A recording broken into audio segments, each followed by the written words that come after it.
Assalamualaikum warahmatullahi wabarakatuh. Perkenalkan, saya Nurhalisah. Kali ini saya akan memaparkan materi tentang membaca ekstensif. Dalam materi ini kita akan membahas pengertian membaca ekstensif, manfaat membaca ekstensif, ciri-ciri membaca ekstensif, dan yang terakhir, jenis-jenis membaca ekstensif. Menurut Tarigan, 2008 menyatakan bahwa membaca ekstensif adalah membaca keseluruhan isi teks dari bacaan dalam waktu yang singkat dengan tujuan untuk memahami isi yang penting dalam bacaan agar membaca secara efisien dapat terlaksana.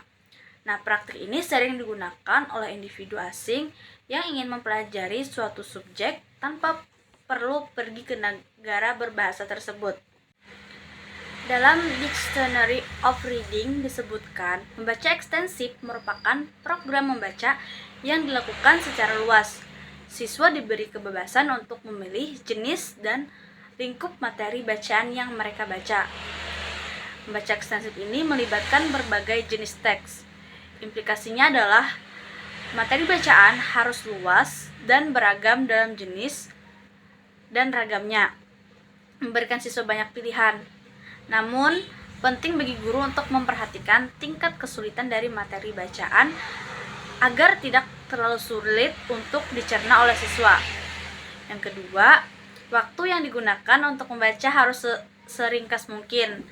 Dalam baca ekstensif, pemahaman yang relatif rendah sudah cukup karena tujuan utamanya adalah untuk memahami informasi penting dari materi bacaan tersebut dengan secepat mungkin. Ada dua hal yang ditekankan dalam membaca ekstensif, yaitu cepat dan tepat.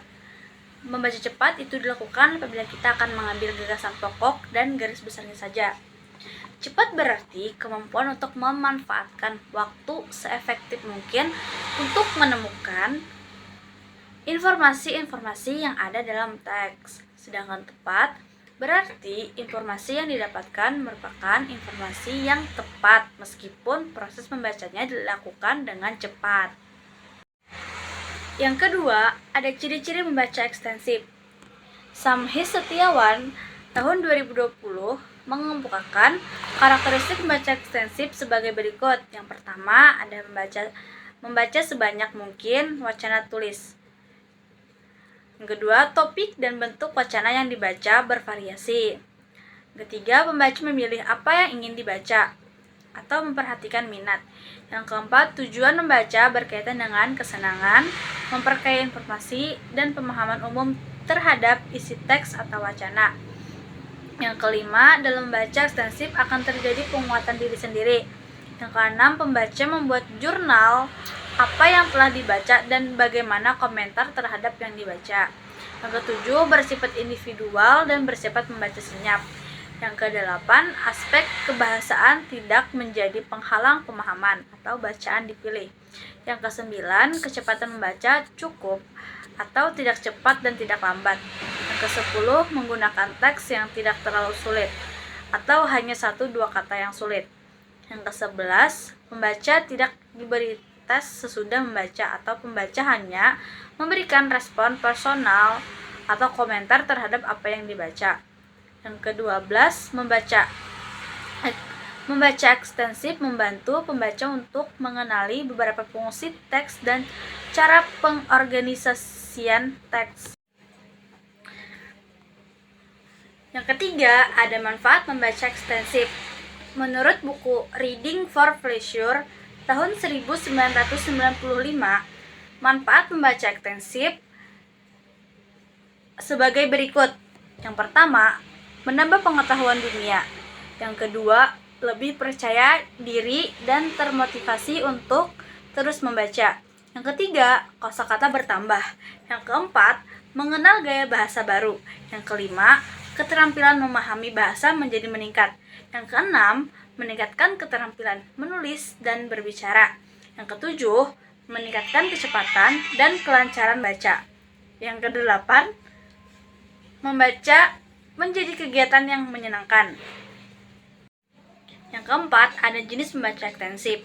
Menurut Brockton tahun 1978 sebagaimana dikutip oleh H. G. Tarigan 1979 halaman 31. Membaca ekstensif diklasifikasikan menjadi 3 jenis. Yang pertama, membaca survei. Yang kedua, membaca sekilas. Yang ketiga, membaca dangkal. Membaca survei adalah kegiatan membaca yang dilakukan sebelum pembaca mulai membaca secara lebih mendalam. Biasanya, pembaca melakukan survei terlebih dahulu terhadap materi yang akan dibaca. Contohnya, jika yang akan dibaca adalah buku, langkah awal adalah melihat indeksnya untuk mengetahui judul bab atau bagian buku tersebut. Yang kedua, ada membaca sekilas atau skimming. Jenis membaca yang melibatkan gerakan mata yang cepat untuk melihat secara sekilas materi tertulis guna menemukan informasi penting. Teknik membaca skimming ini digunakan untuk tujuan seperti memahami topik bacaan, mengidentifikasi opini, menentukan bagian penting dalam organisasi bacaan, mendapatkan kesan umum, dan menyegarkan pemahaman. Yang terakhir ada membaca dangkal atau superficial reading. Adalah jenis membaca yang bertujuan untuk memahami secara dangkal dan hanya memproses permukaan materi bacaan. Artinya, proses membaca yang tidak mendalam. Biasanya membaca dangkal dilakukan saat waktu luang dengan tujuan mendapatkan hiburan atau kesenangan. Itulah pemaparan materi tentang membaca ekstensif.